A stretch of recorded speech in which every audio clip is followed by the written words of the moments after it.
L'éditorial. Jamais un gouvernement haïtien n'avait détenu autant de pouvoir depuis Jean-Claude Bébidoc Duvalier renversé le 7 février 1986.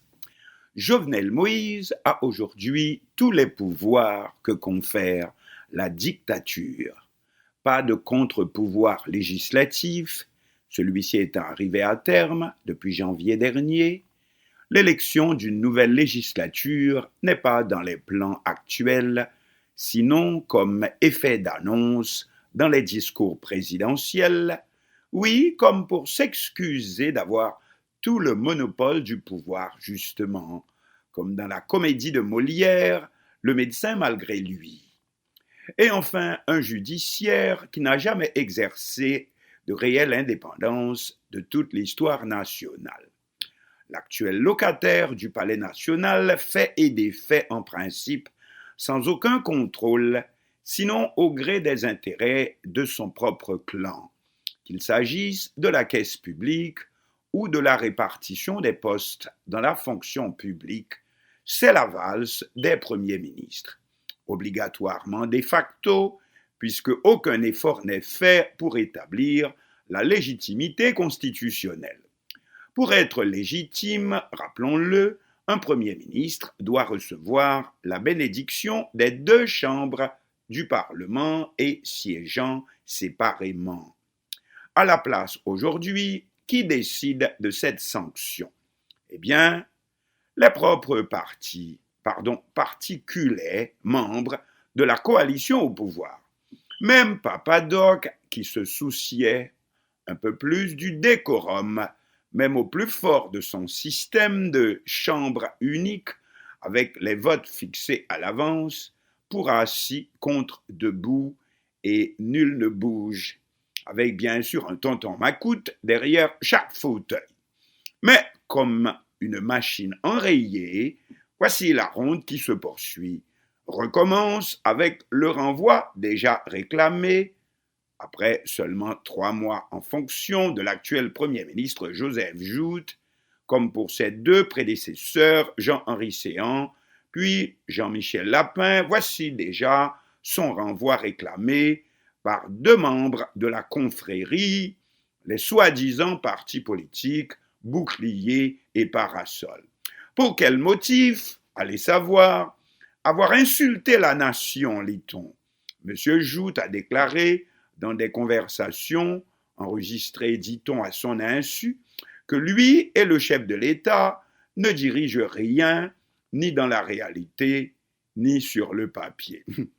À qui le dites-vous? Mais comme des roquets qui s'accrochent à un vieux chiffon de tout leur croc acéré, ils finiront bien par mettre en pièces Joute lui aussi. C'est connu, simple comme bonjour, que la dictature a besoin constamment de boucs émissaires pour justifier sa pérennité et son pouvoir total, et surtout sa nullité, voire dans une situation aussi catastrophique à tous les points de vue, sans une seule exception économique, sécuritaire, sanitaire, alimentaire, humanitaire et co. Mais dictature surtout, et en premier lieu, parce qu'il n'y a rien en face sur le plan politique.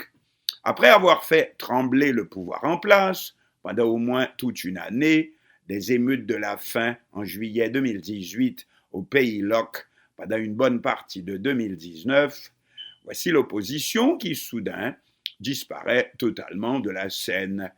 Et on n'a pas l'impression que c'est tellement une nouvelle stratégie, comme laisser le régime victime de son propre vide, tomber de son propre poids, que le phénomène si courant, mais trop souvent insoupçonné en politique, le phénomène de fatigue, car il y a une limite aux efforts qu'on peut demander à un pays aussi pauvre et misérable et malheureux. Soudain, l'opposition en elle-même, en action comme en nature, n'existe pas, n'existe plus. Non pas par échec et mat, mais comme disparu mystérieusement soudain dans l'air. le coronavirus, bien sûr, faisant le reste.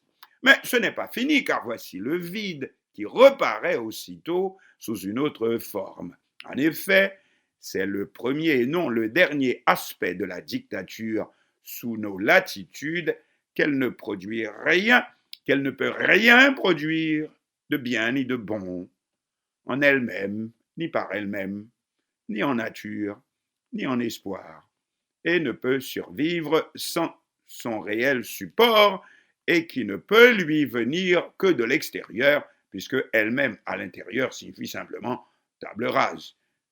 Et c'est ce qu'on appelle sous nos cieux le grand voisin. Voici nos actuels gouvernants qui supplient qu'on vienne à leur secours l'inévitable aide étrangère, même sous forme de charité publique, quand on ne vous fait pas suffisamment confiance pour vous confier ce qui serait vraiment nécessaire. Bien entendu, on ne va pas bien loin avec ça, avec des peanuts, des pistaches, juste de quoi renflouer ses propres caisses, ses propres comptes personnels en dollars, bien sûr, ce qui n'arrange rien, évidemment, pour la pauvre monnaie locale, en totale déconfiture bientôt, 110 gourdes pour $1 américain. Pourquoi aussi les chefs du gouvernement passent comme lettres à la poste? Que voulez-vous? Mais voici le coup fatal, l'appel à l'intervention étrangère. Oh, Papa Doc définitivement doit se retourner de rage dans sa tombe, incapable de maîtriser les conséquences de ses inconséquences, voire ses propres créatures, dont les plus négligées commencent à bouger, et de la seule façon qu'on leur a appris à faire, par la violence. Voici le premier shérif du régime, le ministre dit de la justice et de l'insécurité publique.